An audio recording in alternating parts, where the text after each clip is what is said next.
everybody. Welcome back to Alien Bacon. I know it's been a while. Things are a little bit different around here, you might have noticed. Been a little bit. So basically what we're doing is we're going to be talking about some true crime, spooky stuff, the spine-chilling, blood-curdling stuff around the world, you could say. Today, we're talking about the Rosemary Kennedy case, and I know nothing about this. Yeah, that's kind of how this is going to go. We kind of know nothing about it. We have someone writing a whole thing of us, and we're going to learn it as we go. But, yeah, I've heard little bits and pieces of this. It's quite interesting.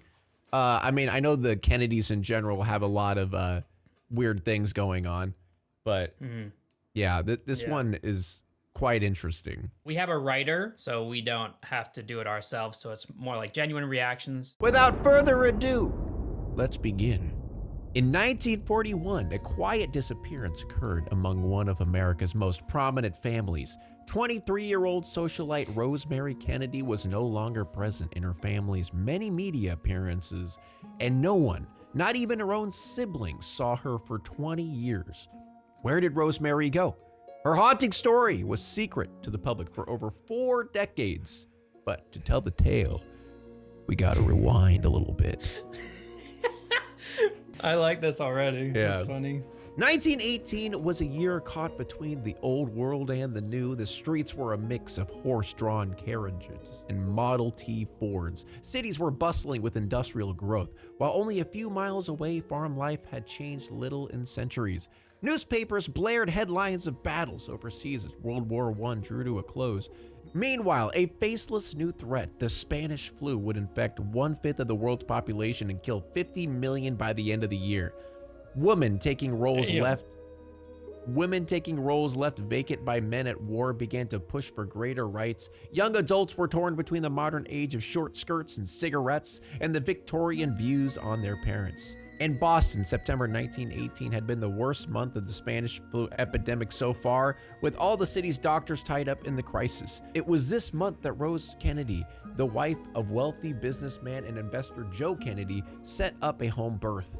Her doctor was delayed as her give me a second. Obstetrical? And her obstetrical nurse. And her obstetrical nurse, while technically able to deliver, would have been liable for any mishaps if she proceeds alone. Instead, she held the baby's head inside the birth canal for an excruciating 2 hours until the doctors arrived. What? Yeah. So like the baby was coming out and she was just like, no, stay in. Just stay in. Like we're just holding the baby's head from coming out. What a nightmare. For 2, wow, that is crazy. Like, Jesus Christ. And that day was when all poor little Rosemary Kennedy's problems started. I'd say so after that. My God. Rosemary's mother, Rose Fitzgerald Kennedy, had been the daughter of former Boston Mayor John F. Fitzgerald, of the young progressive era of wealthy Irish Catholics, gaining prominence in the city. Rose was an intellectual, outgoing, and pretty girl who often accompanied her father on these campaign trails. She wanted to attend Wellesley, one of the few institutions that issued degrees to women at the time, but her father refused her permission, as attending the secular school would have meant going against the Catholic establishment that was the key to his political career. What a great father. No, you will not go to college. That's terrible for my campaign. The hell, wow. Dude. She instead attended Manhattanville College of the Sacred Heart, where she vowed herself to the conservative children of Mary's society, dedicated to purity, humility, obedience, and charity. That's psychotic. Very nice. Just the obedience part. This is like, oh man, all right. And despite her father's disapproval, she continued to hold a flame for Joseph Patrick, son of her father's political rival, P.J. Kennedy, whom she had met as a teenager when their families vacationed together in Maine. In 1914, after 7 years of courtship, she finally married Joe and went about fulfilling her duties as a good Catholic wife. She had Joe Jr. in 1915, John Jack in 1917, and Rosemary in 1918. Rose was unhappy in her early years as a mother. She wanted to see the world and talk about business and politics. She didn't believe in sex not for procreation, which may have contributed to her husband's many affairs, which she turned a blind eye to. Oh, goody. Oh. Jeez, That sucks. Gets even better. In 1920, while pregnant with her fourth child, Kathleen, she left her older children, including an infant Rosemary, with their father and returned to her parents' home. Her husband resented her absence, and her father eventually sent her back, telling her divorce wasn't an option. Oh my God. What a great family, dude. It must have sucked to be a woman back then. Yeah, my God. Divorce is not an option. You're stuck with me. Oh my God. Her attempted abandonment made Rose realize the only way to climb the social ladder and achieve the life she wanted was as the wife of successful Joe Kennedy. She went on to give birth to Kik and 5 other children before telling Joe no more sex. All right, that's enough babies, all right? No more sex for you. Oh, come on, I just want to no, you said only procreation, all right? That's what we're sticking to, so no more sex. Jesus, I can only do so much. My God. Hey, good for her. Laying some boundaries. Yeah. Hey, if she if put he's her gonna be foot down. disloyal. Yeah. Yeah. Rose was quoted as saying that she looked on child rearing as a profession. What? I'm sorry? What the hell's child rearing mean? Good question. The process of bringing up a child. Oh, so like So raising children? I guess that was like most women's professions back then, wasn't it? Yeah, that was Just like raising their, children. their quote unquote job back then Yeah. was raising children. I've never heard it as child rearing, but yeah, that makes sense. But given her large family, a highly regimented schedule that includes sports, academics, and social events, from which Rose bragged that they learned to be winners. Oh. Learn to be winners. She kept a notoriously detailed roster of the family's data, including every medical record, school record, graduation, church milestone, and more. According to one staff member, she was self-centered, stingy, prudish, and often spiteful. But Rose was also suffering, likely from her suppressed knowledge of her husband's many affairs and dissatisfying role as a wife and mother.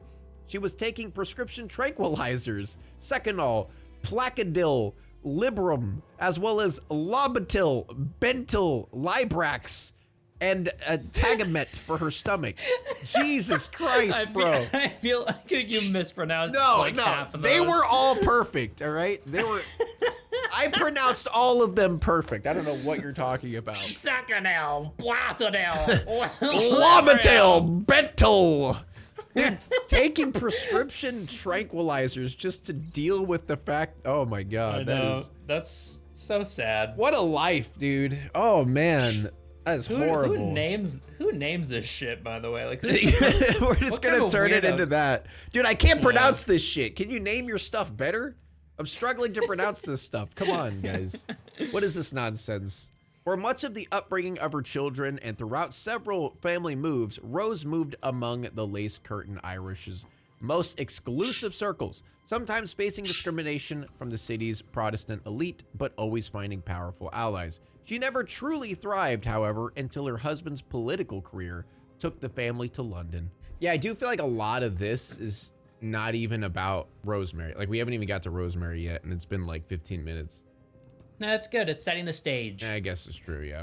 Joe Kennedy was the son of Patrick Kennedy, an important Boston figure whose story of rising from a common laborer to a highly successful businessman was widely known.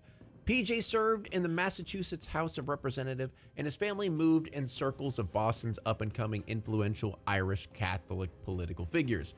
Joe went to Catholic school and then to Harvard. He was a mediocre student, but known for being popular and having a head for business. While still young, he made a fortune as a commodity and stock investor, which he reinvested into film studios, real estate, and shipping lines.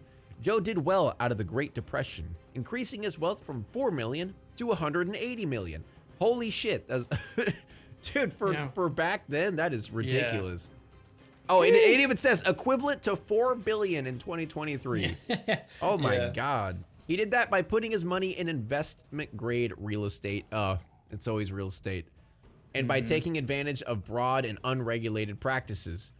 As soon as he was able to start selling alcohol in 1933, he founded Somerset Importers. Despite many rumors of his bootlegging activities prior to this time, nothing has ever been proven. So basically you're saying he's a great guy. Yeah. Just like all rich people. Yeah.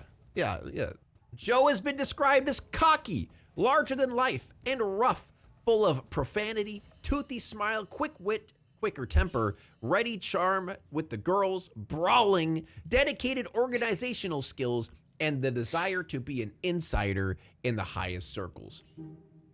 So a loser. I kind of imagine him as like this pot-belly guy who smokes cigars Yeah, with a top hat. He's got like He's the like- pipe and stuff, like with Yeah. the like the one lens, like with the, what is that called again? The monocle. Yes,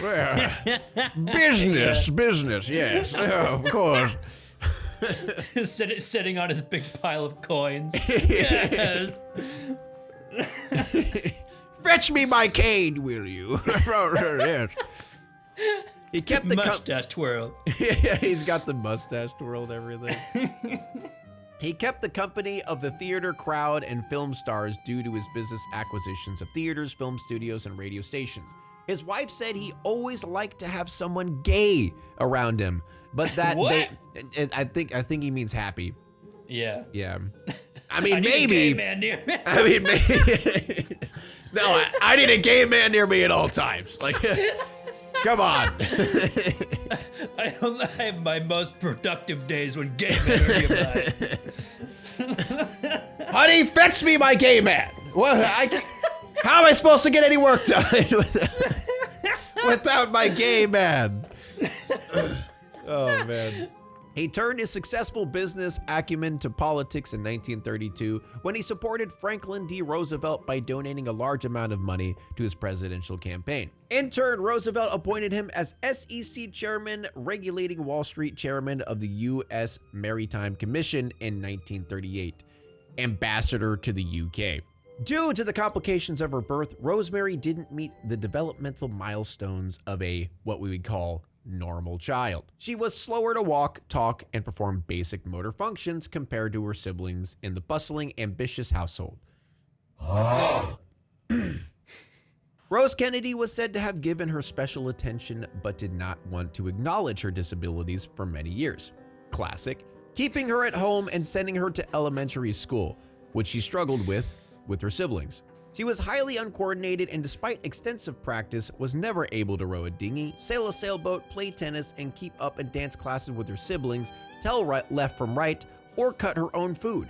After a year of private instruction when she was 10, the Kennedys finally faced facts and sent her to attend the Dervaux School in Pennsylvania, a cutting-edge institution for intellectually disabled students. The Devereux School in Pennsylvania. Yes. The first school in Pennsylvania. It's very cutting edge. Get rid of those mentally ills. I want to make sure you're normal. You know, you're a stain on our family. Basically, how they're treating this, like they're like panicking, like, oh God, she can't do anything right. Send her to a special school. Hide her away. She can't row a sailboat. What's wrong with her? She's 10 years old and she can't sail a sailboat. Send her off to special needs school. What is this shit? Did she have like autism or something? Yeah, I don't know. I don't think there was any like specifics because, you know, back then they didn't give a shit to actually find out. But yeah, it probably was something like autism or something similar to it, where it's just like she just needed the correct help instead of just being forced to do normal shit.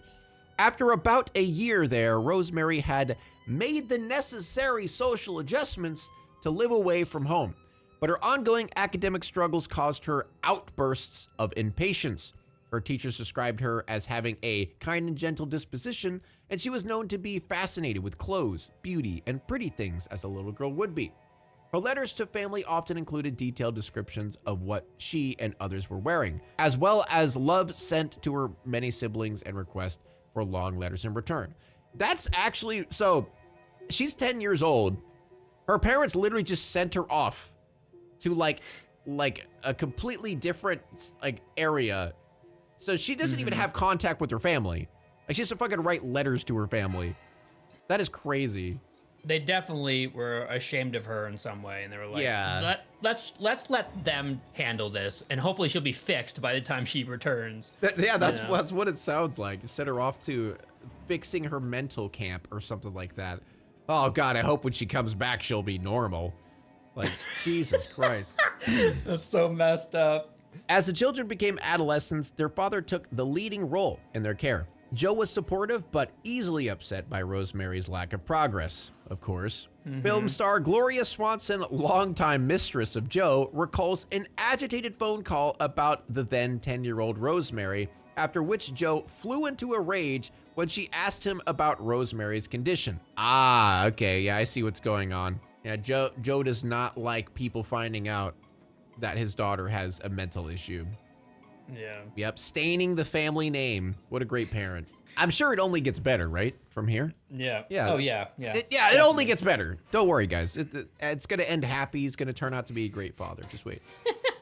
Rosemary struggled with academics, particularly reading and writing, where she often wrote backwards, a common sign of intellectual disabilities. After 3 years at Duval, her parents decided to transfer her to Elmhurst. And sorry, like all these names of these places are funny to me. Then to the Edward Devotion School in Brookline. Then to Miss Newton School. Then to Miss Hugons Residence School. And then to the Sacred Heart Covenant Academy in Manhattan. During her school years, yeah, like tossing her left and right. Everywhere. Jesus Christ.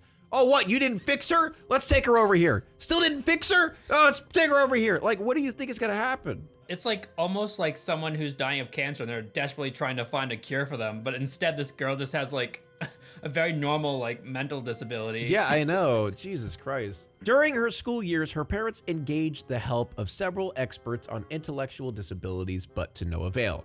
Like, what do you mean to no avail? Like, what? Do you think they're gonna snap their fingers and all of a sudden she's not gonna have a mental disability? I know. It's like they had literally zero idea how this stuff worked back then. They're literally like sending her to a billion different schools, calling all these experts, please. But like, it's not like she's possessed, you know? Like, Yeah. what are you gonna do? A seance on her or something like that? And her brain's gonna work? Like, wow. These people are so stupid. I'm surprised they didn't do like an exorcism or something. Yeah, I know, right? They might, who knows? But like, Yeah. I'm just confused what the experts did. They came over there, it's like, yep, she's definitely got something wrong with her. Okay, we'll fix it. I don't do that. I know. Like, what exactly did they do? That's what I want to these know. Like, schools? what were these experts doing? Like, quote unquote experts, I know. be normal. Did you just like grab her and shake her and start shouting in her face? Well, I've done all I can do. Like, I mean, I know. They seem to be searching for a cure for her disability, which was of course impossible.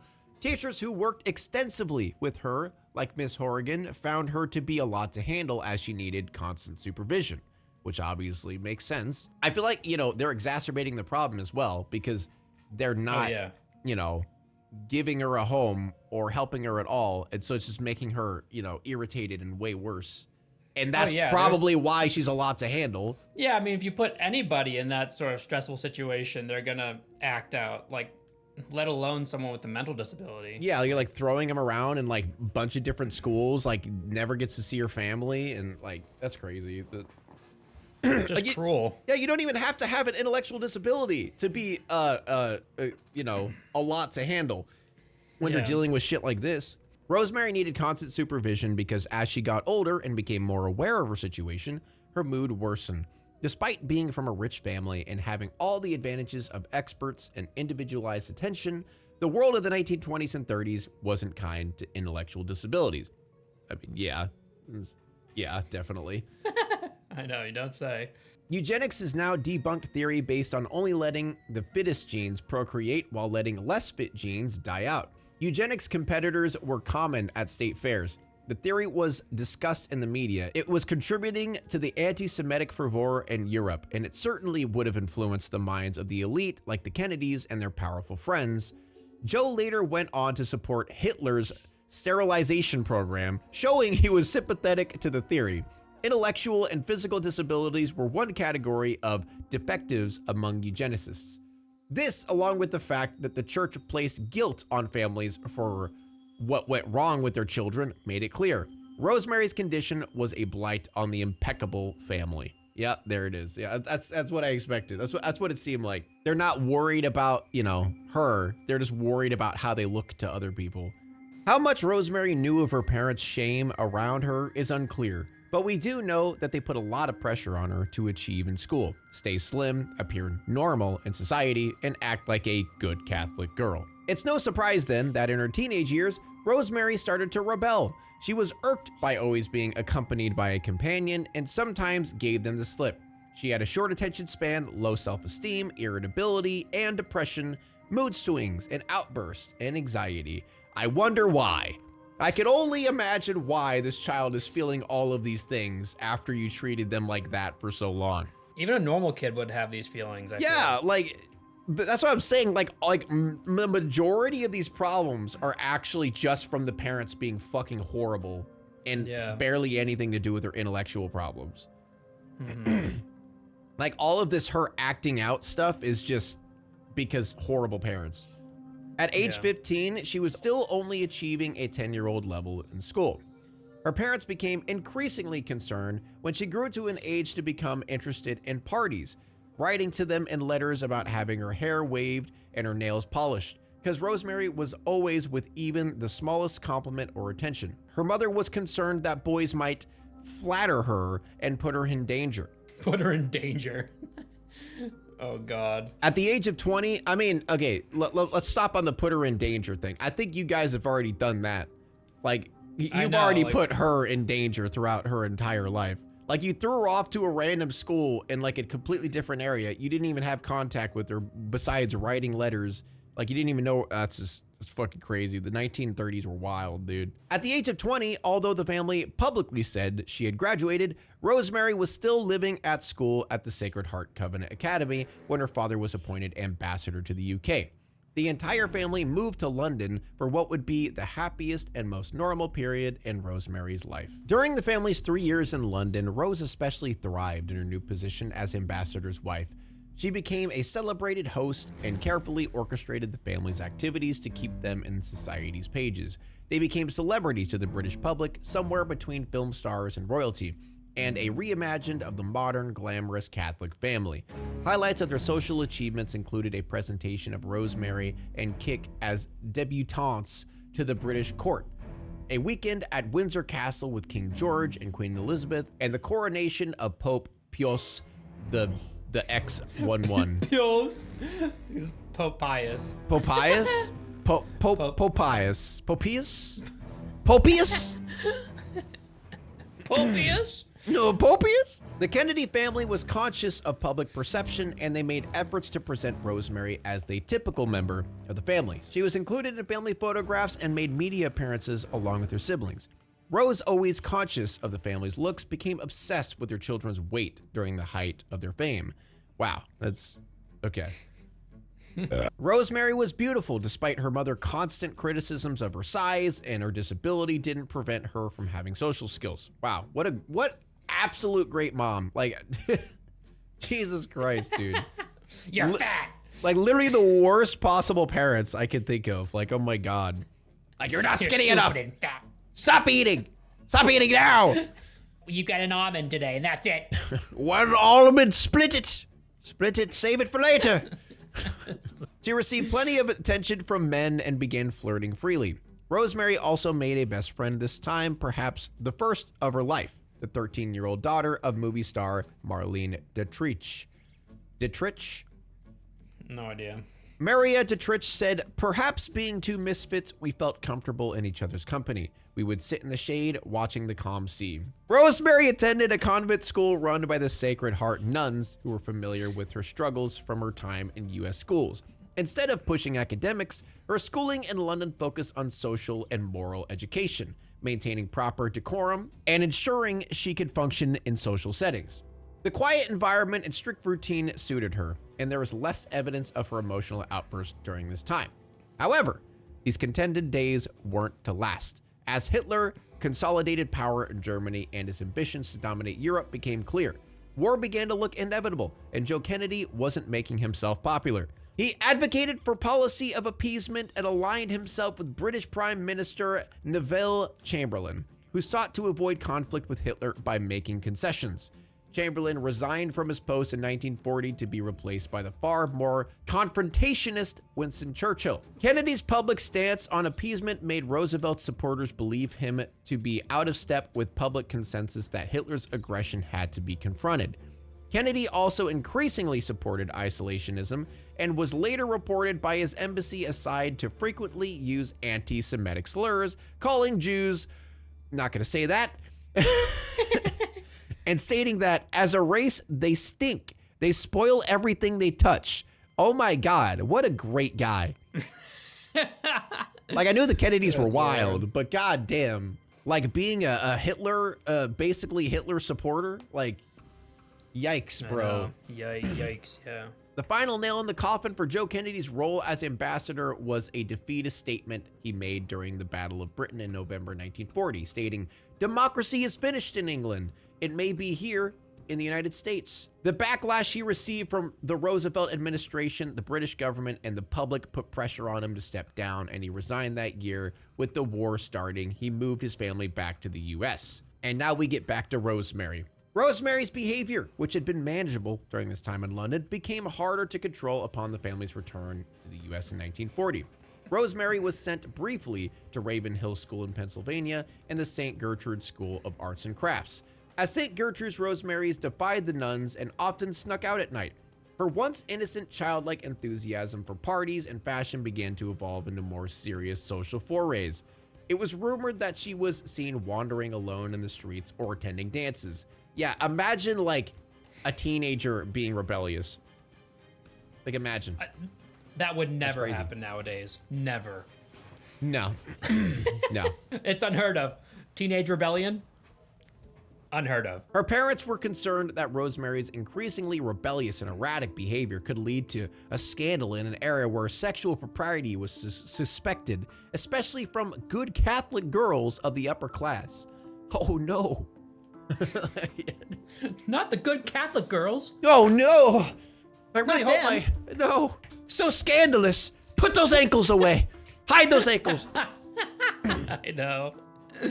They considered sending her to a psychiatric hospital. Her mother later described her as suffering from neurological impairment during this period, not wanting a stain on the family's hardworking, devout, and morally upright public image. Joe, always pragmatic and ruthless in his decision-making, began to look for a solution for Rosemary's disruptive behavior. Oh God, I don't like that. No. I don't like where this is going. Oh God, not Joe. Joe, stop. Joe, you've already done enough, man. Relax, Joe. Come on, Leave her Joe. alone. Leave her alone, dude. Come on. Joe was also going through a time of personal turmoil. His public fall from grace in England had dashed his hopes of one day running for president. Thank God. With his own political career in shambles, he turned his attention to the political futures of his oldest sons, even more determined to protect the family's reputation at all costs. But his children were reaching adulthood. His wife had lost the prominent position she had savored in London. And with Rosemary acting out, he was beginning to lose his grip as the iron-fisted family patriarch. A weird way to put it. It was during this period of political humiliation and personal distress that Joe Kennedy made the decision that would forever alter Rosemary's life. Here it comes. Uh-oh. Here What it comes. kind of decision? Oh, God. What's he gonna do? Joe, come on, man. Come on, Joe. Don't do this to me, Joe. Joe Kennedy read a feature about the work of Dr. Walter Freeman and the lobotomy procedure. No! Oh, my God, bro. You gotta be kidding me. No way. No way. Freeman's work was being praised as revolution in modern medicine, a way to physically cure mental afflictions. Oh, dear God.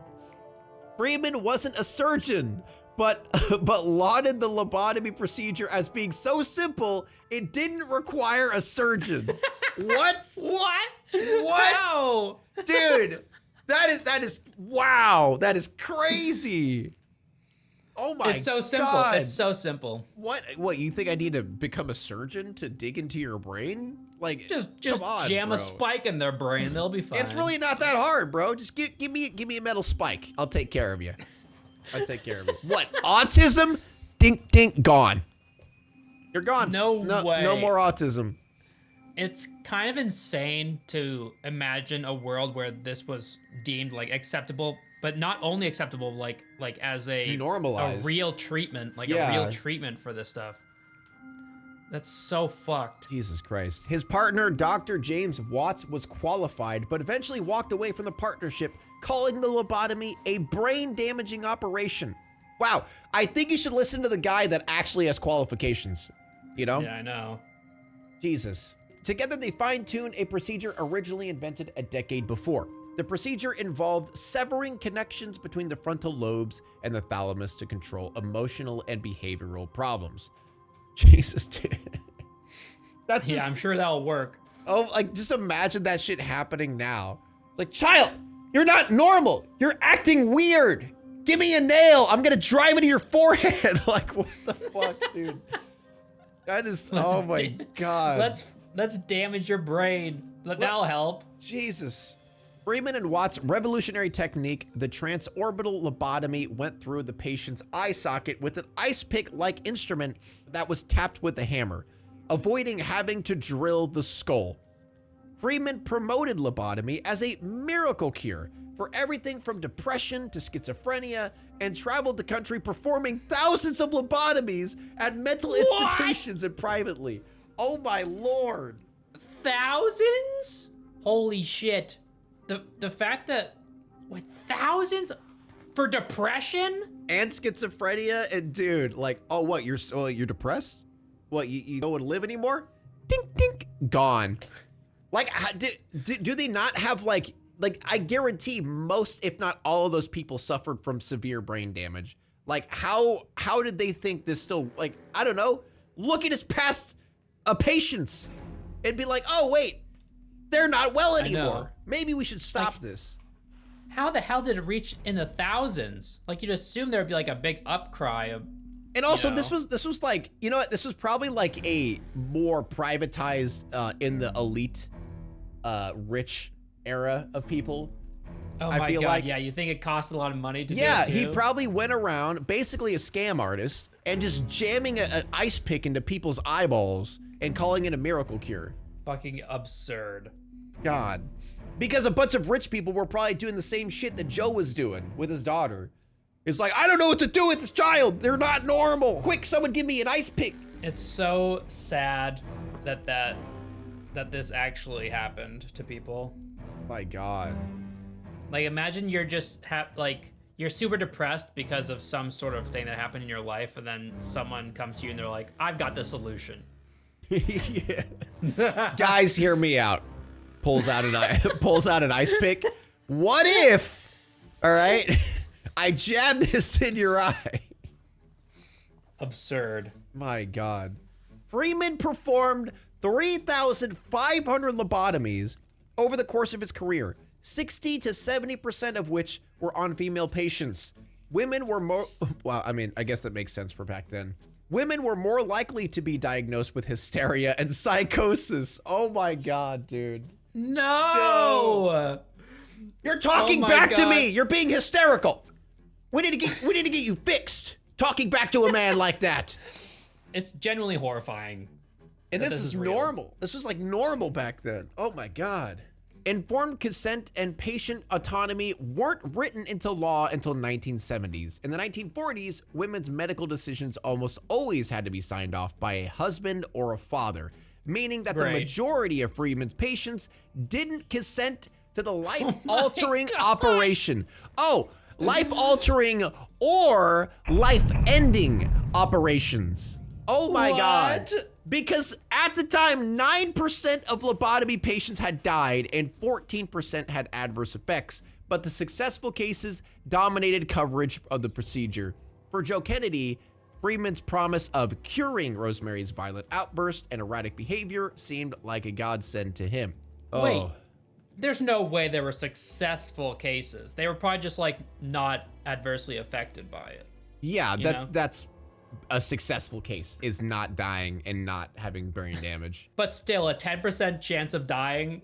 Yeah, like, I'm not taking those odds. God, like, the fact that they're, like, just imagine being in, like, a horrible relationship with a husband, and then the husband's like, I don't like how you're talking to me. I'm gonna have a dude shove an ice pick in your eye. All right? Can't do anything about it either. And there's literally nothing that she can do about it. Like, it's happening. Wow. That is so fucked up. Unbelievable. Oh, man. Rose denied having knowledge of Rosemary's procedure before it was performed, but she did at least know the family was exploring it as an option. She enlisted Kick, a columnist at Washington Times, to research the procedure, which at the time had been in practice less than 3 years and performed on fewer than 100 patients. Kick's findings weren't encouraging. She reportedly told her mother, "It's nothing we want done for Rosie." Oh, so like the mom didn't know, the family didn't know, Joe just yoinked Rosemary and just did it.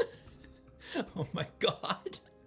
Imagine if you were her mother and then learned about that. I mean, the mother wasn't all that the great mom either, sucks too. Yeah, Yeah. but still, it's like, Yeah. wow. However, Joe proceeded without knowledge of the rest of the family. The procedure was set to be performed in Washington, D.C., away from the family's Massachusetts residence, and involved in a secretive arrangement process. Rosemary almost certainly didn't know the details of the procedure awaiting her, but she was aware they would be performing surgery that involved shaving the head, as she asked for her curls to be spared. Oh my God, dude, wow, that is so fucking terrifying. Like, no knowledge whatsoever, and then all of a sudden, this dude comes out with an ice pick. Imagine your dad's like, all right, you're going to have a surgery done. And you're like, wait, what? Why? You don't even know. Don't worry about it. Don't worry about it. Well, like, where is the surgery? Don't worry about it. Yeah, just don't worry about it. Like, what do you mean? That's craziness. The lobotomy was done on November 23rd, 1941 at George Washington University Hospital. Freeman and Watts performed the procedure without anesthesia, as was common. Strapping her to a table, they administered local anesthesia to numb the area near the temples where the incision would be made. A cut no more than an inch was made on both sides before inserting a specialized quarter-inch wide flexible spatula, which was turned and scraped as it moved deeper into her brain. This was one of two techniques Freeman used, the other entering through the back of the eye socket. Oh, that honestly, that sounds even worse. Like, oh. Man, they're really just digging around in her brains, aren't they? Yeah, it's like, oh, yeah, let's see. No, we got it. Nope, it's not there yet. Keep digging. Like, you're just fucking up like a bunch of shit in your brain while that's just, oh my God. Just scrambling it up like an omelet. Yeah, pretty much. I love how it's a spatula, like a spatula type thing. Like, are you flipping burgers in there, man? Like, God damn. Rosemary, always devastated to disappoint her father, was awake for the entire procedure and cooperated easily. Oh man, that is so sad. Freeman asked Rosemary to sing a song, recite common verses, tell him stories about herself, count and repeat the month of the year. With fourth and final cuts to the operation, Rosemary became incoherent and slowly stopped talking, prompting the doctors to stop. Wow. That's when they knew Yep. they fucked up. Yep. Well, sorry, fucked up your daughter. She don't work no more. Like, what? Dude. What are you gonna do? Ask for a refund? Like, Yeah. like what the hell? Exactly. It's like, you're supposed to fix my daughter. What did you do? It's, oh, sorry. No refunds. Like, what? Oh my Just God. turn her into a vegetable. It's good. It's all good. Yeah, Joe casually turned her into ruined her entire fucking life because she had intellectual disability, and then ruined her, literally made it worse. Like, oh my God. Well, that's the thing. It made it worse, like destroyed her brain. Like, she's basically a vegetable now. With a few Yikes. hours of the operation, it was clear that something had gone horribly wrong. A successful surgery would have resulted in a docile, subdued patient with flattened emotions, not one that had lost all ability to walk and talk. She can't even walk! Wait, so a successful surgery would just be removing their emotions entirely? Yeah. That's lobotomy, yeah. Like they would just be flat, no emotions, no happiness, no sadness, just. Hey, as long as they can do the dishes, and that's exactly what they were going for. Like, man, I just want her to do dishes. I don't want her yapping at me all the time. That's probably why it was so popular. All these fucking horrible husbands were like, damn, I would. What? I could get my wife to stop talking? Sign me up. Jesus. Wait, she has bodily autonomy and she can make her own decisions? Hell no.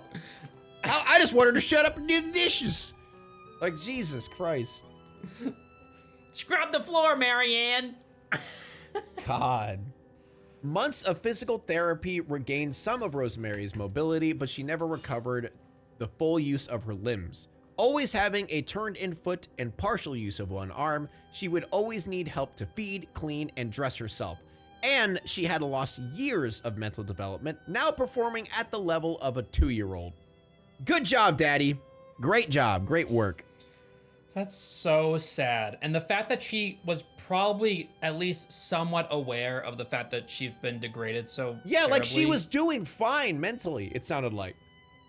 Yeah. It's just because when she came back to America, like she didn't like it, which is understandable. Like if you lived in a place that you liked, what it seemed like she loved in London, and then all of a sudden like, yeah, we're going back to America, I'd be pissed off too. Or I lived in a spot that I liked. Like, I don't know. Rosemary took some time recovering at George Washington University Hospital. The family was scattered across boarding schools, army service, and jobs. Her mother, busy selling one of their New York properties, wrote a weekly letter and sent copies to all family members. The first 2 pages of the letter were always family news, talking about each of the children in turn. It was highly unusual then that Rosemary's name disappeared from the family news that week and was never seen in it again. So, wow, it's unclear how much Rose knew about what had happened to Rosemary, but she knew enough to want to keep all news of her very quiet. So now it's even worse. Before they wanted to keep her quiet, now they completely just cut her out of the family. Yeah, like she doesn't even exist anymore. Yeah. See, this is why you never hear about Rosemary Kennedy. Yeah. Because I never even knew like John F. Kennedy had a sister, you know? Like I had no idea. Yeah. One mention is made of Rosemary in the year after her operation in a letter from Joe to Rose. I stopped off to see Rosemary and she's getting along very well, was all that was said to the family. He kept an upbeat and blasé front whenever Rosemary was mentioned. It is said that Joe Kennedy expressed deep regret and frustration over the decision. Yeah, because it didn't work, not because you feel bad. It's just because you didn't get the product that you wanted. You just made your situation worse. That's why he's upset. He arranged for her to stay at Craig House, a private psychiatric hospital 90 minutes north of New York City, where she stayed for several years. None of her family visited, likely at Joe's bequest. As those close to him reported, he felt it would have been devastating for them to see her and wouldn't do Rosemary any good. Rosemary had retained some cognitive ability, however, and given her prior attachment to her family, she likely had a long and lonely recovery. Wow. So like her brother, her mom, no one showed up to see her. So not only was she just like, her brain was literally butchered, was she like slowly, very slowly recovering to like whatever ability she could. And I'm guessing she had at least some sort of awareness of what was going on. Yeah. And to know that her own father did this to her and now she's alone in this place. Yeah, she just like shoved her into this facility. So tragic. And then left her to rot there. So sad. Archbishop Richard Cushing of Boston informed Joe Kennedy about St. Coletta's near Jefferson, Wisconsin, a large residential institution for people with disabilities. In 1949, Joe traveled to the site and arranged for the construction of a private home for Rosemary, located about a mile from St. Coletta's main campus. The nuns affectionately referred to this home as the Kennedy Cottage. Two Catholic nuns, Sister Margaret Ann and Sister Leona, provided daily care for Rosemary, along with a woman who helped with ceramics 3 evenings a week, a chauffeur and car for outings, and a dog that she enjoyed taking on walks. There, Rosemary lived out the rest of her days until she finally died at the ripe old age of 87 in 2005, and for Rosemary, that's where the story ends. However, for the Kennedys, she lived all that time? Yeah, she lived all that time? Yeah, 87. Like she died in 2005. So how young was she when her father obliterated her life? I think 15. That's absurd that she lived to her late 80s? Yep. And was kept quiet. Family didn't acknowledge her, didn't talk to her whole life, and just lived there. All those years suffering with what happened. I'm sure she eventually came to some sort of normalcy, at least for her, but yeah, that is so messed up. For the Kennedys, however, their life in the spotlight was just beginning. Joe Jr. was killed in action in England in 1944. With the heir gone, Joe Sr. focused all of his attention on grooming Jack, or as we know him better, John F. Kennedy, for the presidency. God, Joe is such a fantastic father. These Kennedys are just great people, man. Rosemary was conspicuously never publicly mentioned during her brother's political career as a member of the House of Representatives, a Massachusetts senator, and finally, the President of the United States. I mean, that is true.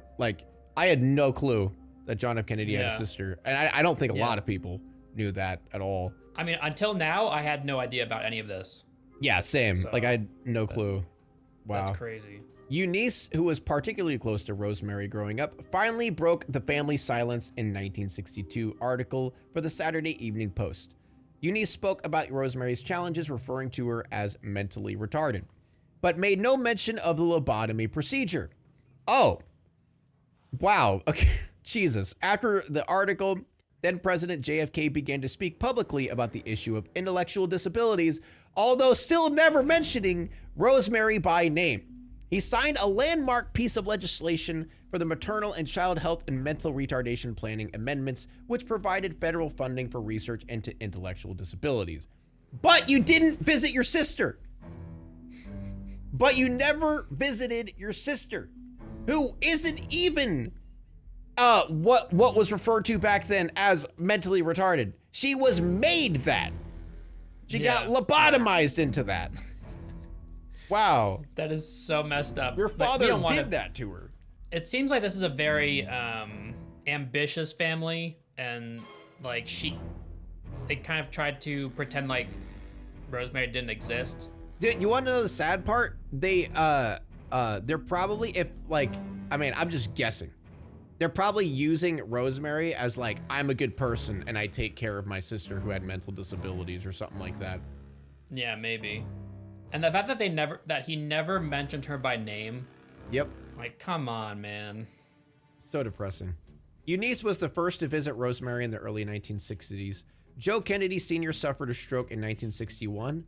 Good. Fuck you. And his diminished state... Good. Deserved. And his diminished state seemed to loosen his control over the family's relationship with Rosemary. Her mother and other siblings began to visit in the 1960s, although there is no evidence that JFK ever visited her before he died. In the 1970s, she began making twice-yearly visits to her family's 2 residences. The real story of Rosemary's lobotomy was never made public until 1987, when historian Doris Kearns Goodwin revealed it in her book, The Fitzgeralds and the Kennedys. Goodwin discovered the procedure during her extensive original research, exclaiming historical documents, interviews, and family letters and records. The Kennedy family was reportedly not pleased with the exposure of Rosemary Kennedy's lobotomy, obviously. Eunice, always the most affected by Rosemary's story, became an advocate for intellectual and developmental disabilities. In 1968, she founded the Special Olympics Party inspired by Rosemary's experience. The Kennedy family has, in the decades since, been strong advocates for disability rights. That's a decent change, I guess. I mean, yeah. It's all Joe. Fuck Joe. Yeah, Joe's all my homies hate Joe. The internet is abuzz with rumors that what happened with Rosemary was the first of the curse, leading to an ongoing string of tragedies to befall the family, including her 2 brothers' assassinations, 2 more sibling deaths in plane crashes, and other illnesses and accidents. Then, of course, there was that movie, Letters from Rosemary, which was reported in 2016 as coming out soon, starring Emma Stone and directed by Sam Gold. The reports about the film, however, disappeared just as quietly as the real person and haven't been heard of since. Could there still be a powerful hand of the Kennedy family working behind the scenes to ensure the world never learns of the details of Rosemary's story? Jesus I guess maybe. Christ. Yeah, I mean, I wouldn't be surprised. It is really strange that they would make a movie about it and then hush it all of a sudden. I mean, I think there's like an interesting like concept for a movie here involving like the Kennedy curse, because that's kind of interesting, you know. I mean, it could have all started with her, like doing that horrible shit. Yeah. Like, I think there could be like a pretty interesting horror movie like adapted from this story. Actually, yeah, like, very true. It could be, as long as it was like tastefully done or whatever. But yeah, that's pretty messed up. Yeah, I didn't think it would get that bad. Like, I knew it was bad, but like, that is wild. Like, honestly, this is just a light to how fucking horrible it was back then, to be honest. What a horrific life for someone to have. To be mistreated when you're younger, sent to all these schools, and then not only are you a woman, that, you know, and that in itself is like just terrible back then. Had no decisions yourself. Yeah, and then you're forced to have this procedure done. Ruins the rest of your life, which is like what, like 60 some odd years of just like living in this body, you know, with a brain that works just barely. It's horrible. Your entire family just leaves you to rot, like, after doing something so horrible to you. Yeah, you never get any visits from anybody. Your only friends are nuns. What a nightmare. I mean, we don't really know exactly how much cognitive capability she had. I'm hoping she was kind of like a vegetable that could kind of move around, so she didn't know anything. Yeah, I feel like being aware of what happened would honestly make it hurt a lot more than just like being blissfully unaware. Yeah. Like, if she was a hollow shell, and that'd be a little better, I guess, but still horrible. But goddamn, what a nightmare scenario. There you have it. That's the story of Rosemary Kennedy. Hope you guys enjoyed. Let us know if there's something interesting that you guys would like us to do research on and read about for the next video in the comments. Make sure to like and subscribe as well. And we will see you guys next time. We have been Alien Bacon. We have been Alien Bacon. See you in the next spooky video. Thank you. Good night. Bye-bye.